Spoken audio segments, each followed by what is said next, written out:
La memoria. ¿Quién no ha tenido muchas veces la sensación de no tener suficiente memoria? Desde que somos pequeños y hemos de aprendernos la tabla de multiplicar hasta que cuando vamos haciendo mayores nos damos cuenta que al ir a una habitación justamente no nos acordamos de aquello que habíamos ido a buscar, tenemos problemas con nuestra memoria. El arte de recordar y la necesidad de olvidar son elementos básicos de nuestro caudal de conocimientos y de saberes. A menudo hemos oído hablar de la necesidad que nos dicen que los recuerdos no ocupan lugar, aquello que decían nuestros refranes de que el saber no ocupa lugar. Veremos en este vídeo cómo el saber ocupa lugar y que es necesario olvidar algunas cosas para poder aprender otras.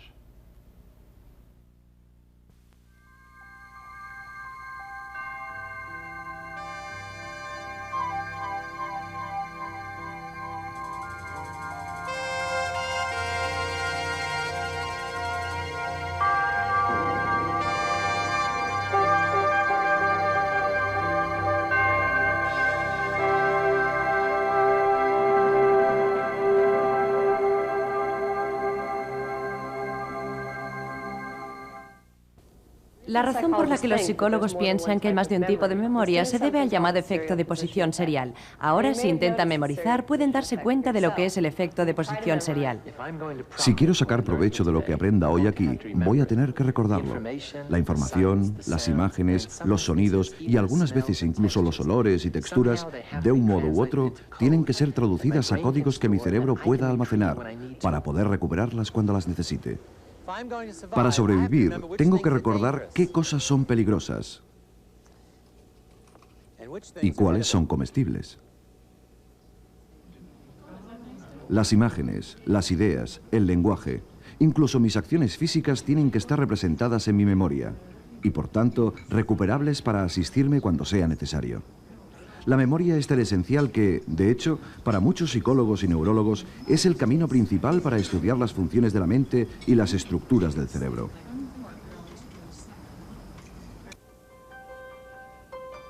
Los expertos calculan que el cerebro humano puede almacenar un promedio de 100 trillones de bits de información, aunque seamos capaces de olvidar incluso las cosas más simples. ¿Ha discutido la desviación con el director Casey? Cuando nuestro sistema de memoria nos falla, podemos olvidar o dudar de lo que hemos aprendido, de algo que sabemos o de aquello que hemos visto con nuestros propios ojos, debido a gran variedad de razones. Dígame cualquier cosa que pueda recordar.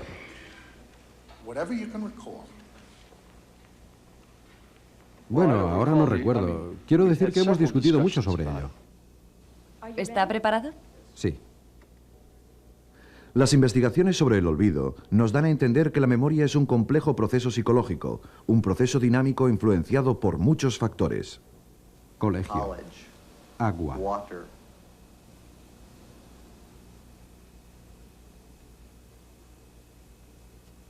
es todo lo que recuerdo. Madre, Imagina que estaba casada con tu padre, madre. madre, Imagina que estaba casada con Claudio, madre. madre. ¿Cómo era ella? En nuestra memoria influyen el grado de concentración y el número de ensayos. Hamlet, ¿recuerdas cuándo conociste a su padre? Hamlet. ¿Ambos deseaban tener un hijo? Y también tienen que ver con el contexto en el que aprendes algo. ¿A qué llamamos sobrante, Todd? Y del contexto en que tú lo recuerdes. ¿Carrie? 5. Bien, 6 veces 5. Muy bien, cariño. Y también depende de tu motivación. Puedes estar motivado para recordar u olvidar hechos psicológicamente relevantes, que quedaron mezclados en tu memoria con tus deseos, temores y fantasías. Y por último, el estado de tu memoria puede estar marcado por tu estado físico y condición biológica.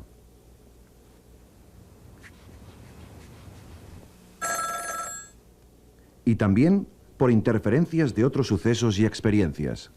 Entiendo, le atenderé más tarde. Estoy intentando terminar algo para esta mañana. Lo llamaré. De acuerdo, adiós.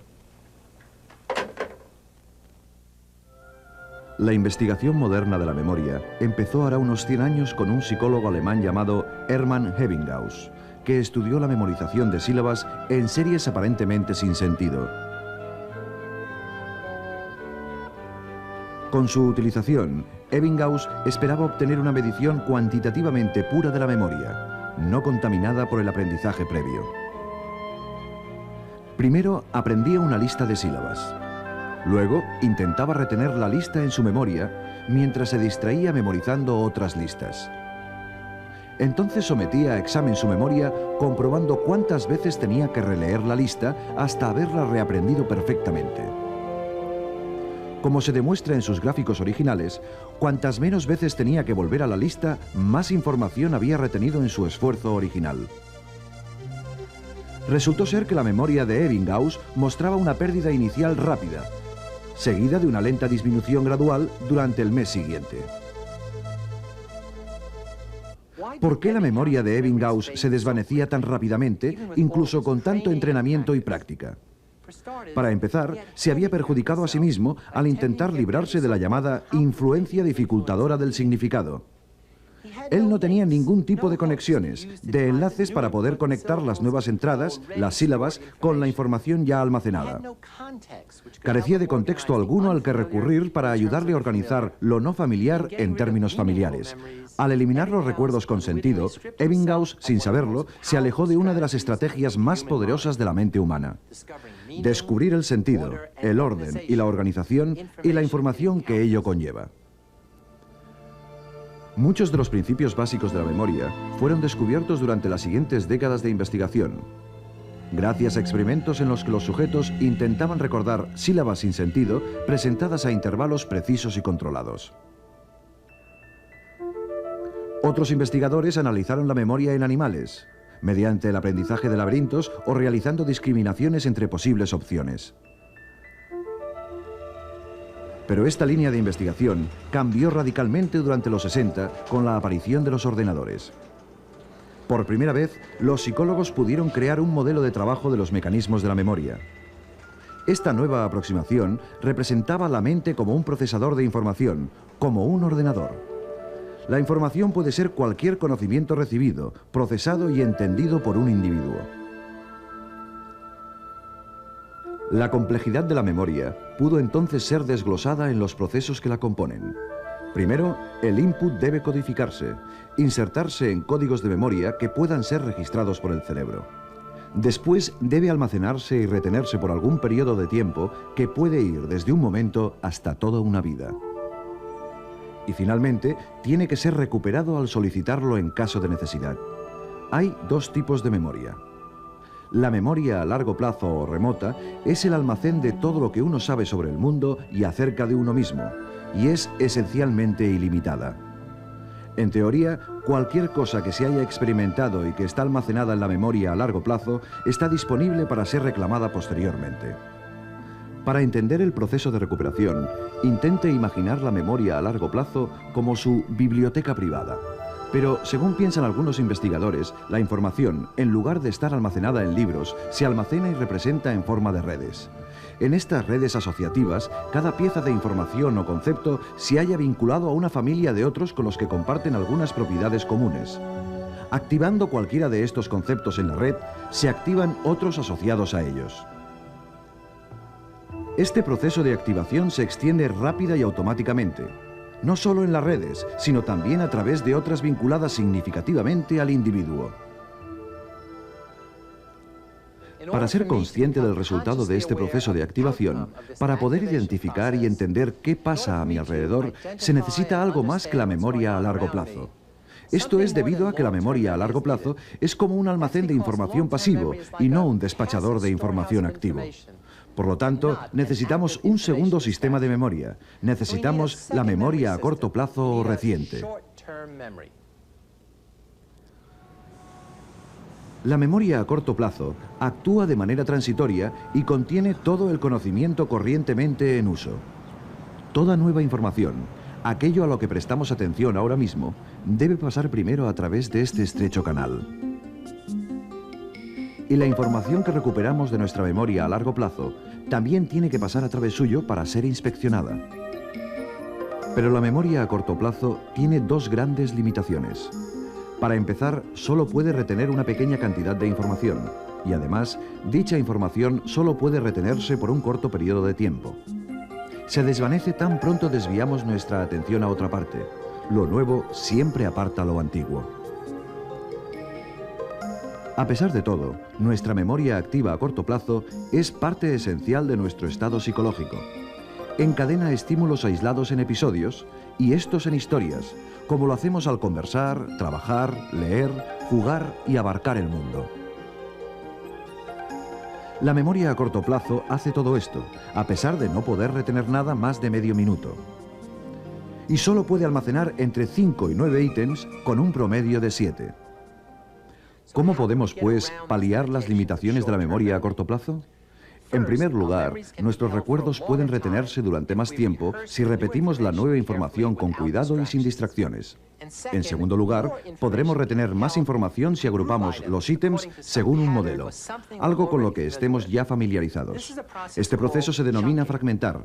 Un fragmento puede ser una palabra, una frase con sentido o una secuencia de números, y 7 fragmentos pueden llevar mucha más información que 7 ítems. Por ejemplo, después de que yo enumere la siguiente secuencia en voz alta, me gustaría que me la repitieran número a número. Ahí va. 1, 7, 7, 6, 1, 8, 1, 2, 1, 8, 6, 1, 1, 9, 1, 4, 1, 9, 4, 1. Es difícil, ¿no? Bien, me pregunto si no lo haría mejor si leyera la secuencia de este modo. 1776, 1812, 1861, 1914, 1941. En vez de 20 números a recordar, tienen solo 5 fechas. En vez de 20 bits, 5 fragmentos de información conocida de la historia de América. Aprendemos nuevo material, relacionándolo y asociándolo al antiguo. Gordon Bower, psicólogo de Stanford, especialista en técnicas para mejorar la memoria, conocidas como entrenamiento mnemotécnico. Cada problema de memoria puede separarse en estadios diferentes. Uno tiene que ver con el archivo de material original, es decir, aprender mientras se está estudiando. Mientras que el otro estadio está relacionado con ser capaz de retenerlo mientras está siendo examinado o se te pide recordar. Hay diversas técnicas para mejorar la memoria. Una de ellas, que es muy efectiva, se denomina palabra clave. Se trata, en primer lugar, de aprender un grupo de indicaciones o claves que se asociarán a lo que se desea recordar. Veamos, recuerde esto. 1 es un búho. 1 es un búho. 2 es arroz. 2 es arroz. 3 es un pez. 3 es un pez. 4 es un gato. 4 es un gato. 5 es un brinco. 5 es un brinco. Bien, estas son las partidas o ítems de palabras sin relación que me gustaría que recordaras. Asocia cada ítem de la lista con los fragmentos sucesivos. Primero, el número 1 es un árbol. Árbol. Ahora asócialo con el búho. El búho está en el árbol. Correcto.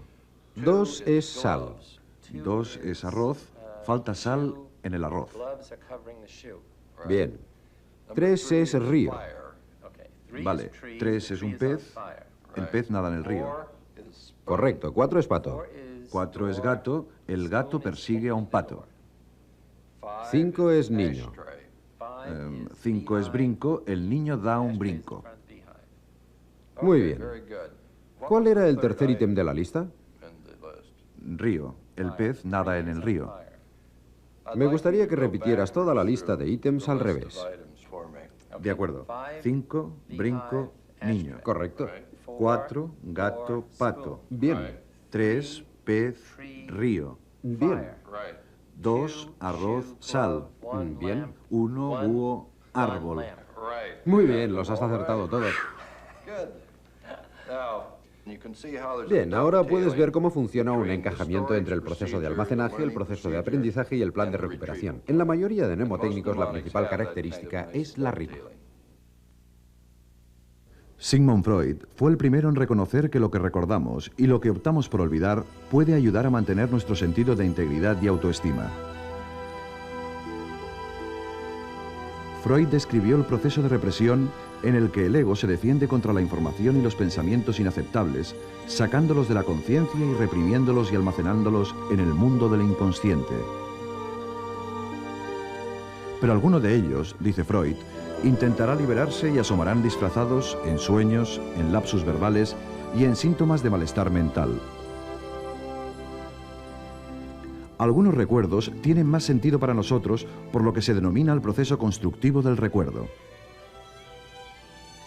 Para conseguir que información nueva encaje mejor entre lo que ya sabemos y creemos, acentuamos algunos detalles, eliminamos algunos y reinterpretamos otros.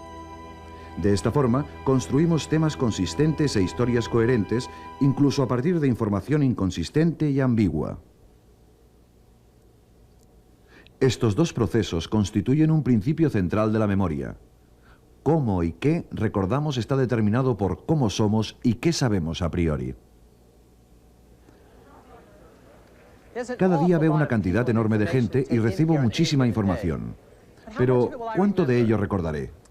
Como hemos visto, la respuesta dependerá no solo de cuánto me concentro y de las distracciones que se presentan, sino también de quién soy y de lo que ya sé. Pero, ¿cómo se traducen todos estos factores en el funcionamiento actual de mi memoria? La respuesta tiene que ver con algo llamado esquema. Los esquemas son los marcos de nuestras ideas básicas y preconcepciones sobre la gente, los objetos y las situaciones.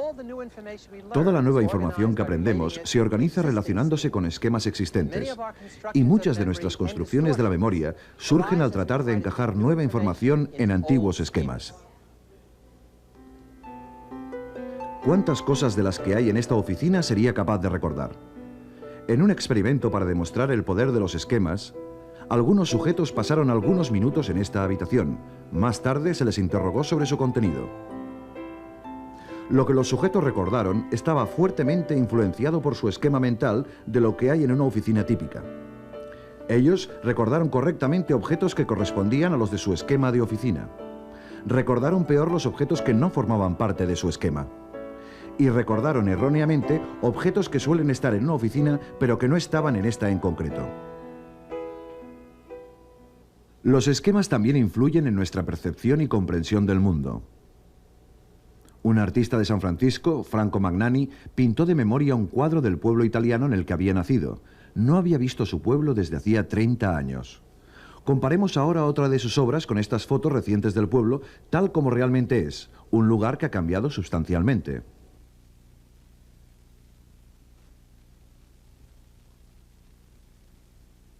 Aunque ha recordado con exactitud muchos detalles, algunos están distorsionados por una perspectiva infantil, el esquema infantil de Magnani.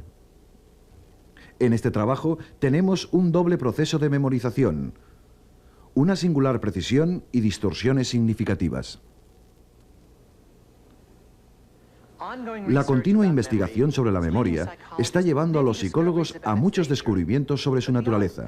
Pero más allá de las teorías sobre cómo trabaja la memoria o no trabaja, está la realidad física del proceso. Cuando se recuerda algo, se produce un cambio físico en el cerebro. Los recuerdos crean alteraciones permanentes en la estructura y funcionamiento del sistema nervioso central.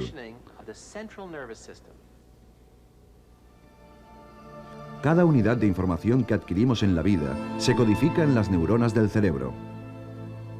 Estas huellas de la memoria o grabaciones generan el substrato biológico de la memoria humana. Un grupo de grabaciones forma los cimientos de todo lo que sabemos hacer. El proceso del conocimiento que está detrás de cada acción cualificada. Otro grupo engloba todo lo que sabemos, todo lo que definimos como conocimiento semántico del mundo de los conceptos, las ideas y las cosas. Otro grupo de grabaciones trabaja al servicio de nuestra memoria episódica. Nuestras experiencias personales diarias, cada una ligada a un tiempo y a un espacio donde y cuando ocurrieron. Trabajando juntos, estas grabaciones establecen nuestra perspectiva personal e individual de la vida. Pero, ¿dónde están localizadas estas grabaciones? ¿Cuál es la anatomía de la memoria? La búsqueda de dichas grabaciones comenzó hace 40 años con los trabajos del psicólogo Carl Schlassley. Utilizando ratones como cobayas, Laszlo los entrenó para aprender laberintos. Después, eliminaba parte de su corteza cerebral y repetía los tests de memoria. Descubrió que la memoria sufría más cuanto más tejido cerebral eliminaba, pero parecía no importar de qué parte de la corteza retiraba el tejido. Laszlo concluyó que la memoria no estaba localizada en ninguna área específica del cerebro. Él podía haber acertado en cuanto a memorias complejas, pero estaba equivocado acerca de las memorias simples. Otros continuaron la búsqueda de las escurridizas grabaciones de memoria, entre ellos Richard Thompson, de la Universidad de California del Sur. Utilizando conejos, Thompson consiguió encontrar una de las grabaciones de memoria marcando la parte del cerebro involucrada en el condicionamiento y en el recuerdo. El primer éxito de la investigación ha consistido en localizar el lugar de almacenamiento de los recuerdos en el cerebro. Seleccionamos una fórmula muy sencilla de aprendizaje, un condicionamiento clásico desarrollado por primera vez en Rusia por Pavlov como modelo para estudiar dónde se almacena la memoria. Marcamos el cerebro, grabando la actividad eléctrica de las células nerviosas, buscando los lugares del cerebro en los que las neuronas generan potenciales que estén relacionados con la conducta aprendida actual. Aquí vemos un experimento de condicionamiento de parpadeo usando conejos como cobayas. Le presentamos un estímulo relativamente suave, como un tono o una luz. A continuación le soplamos aire en el ojo. Y esto, desde luego, provoca el reflejo de guiñar el ojo. Tenemos un mecanismo que registra la respuesta de parpadeo y un pequeño tubo que conduce el soplo de aire hacia el ojo. Después de algunos aparejamientos de estos dos estímulos juntos, el animal desarrolla una respuesta condicionada, una respuesta aprendida, un recuerdo, podríamos decir, de forma que parpadea con el tono antes de que le llegue el soplo de aire. Después de entrenar al animal, provocamos una pequeña lesión en la región que creemos contiene las huellas de la memoria, y esa pequeña lesión eliminará permanentemente el recuerdo de esta respuesta condicionada. Las huellas de la memoria para estas respuestas aprendidas que estudiamos parecen estar almacenadas en regiones muy localizadas, justo en esta pequeña estructura del cerebelo llamada interpósitos nucleus. Ahora la lesión que elimina la respuesta de parpadeo es la lesión situada aquí, de un tamaño no superior a 1 milímetro cúbico de tejido. De hecho, podemos eliminar cualquier movimiento aprendido, produciendo una mínima lesión en el lugar apropiado del interpósitos nucleus. Lo que voy a mostrar en la pantalla del ordenador es la respuesta del animal al principio del entreno, antes de que haya aprendido la respuesta condicionada. Esta es una grabación de la respuesta de parpadeo. Emitimos un tono y no hay ninguna respuesta. Soplamos aire en el ojo, un reflejo de parpadeo, se cierra el ojo. Estrictamente un reflejo anterior al aprendizaje.